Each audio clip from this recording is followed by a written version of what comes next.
Hello guys, mini vlog. तिमीलाई मन पर्ने खाना छ लोको भ्लग हाम्रो नानाकोमा किचनमा आएर छु नाना चाहिँ यहाँ खाना पस्काउँदै हुनुहुन्छ नाना तपाईँ खाना पस्किँदै होइन के गर्दै तपाईँ मैले खाना बनाइसकेँ अनि एमलाई मन पर्ने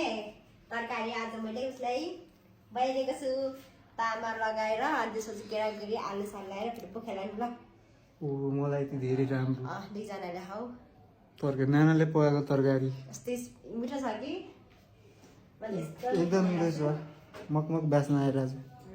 आजको तरकारी यही हो मलाई दुईजनालाई बाक्लो भयो भने पानी थपेर खाँदा हुन्छ हो र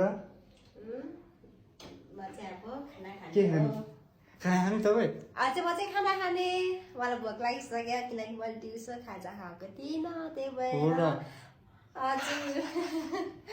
ल पोखे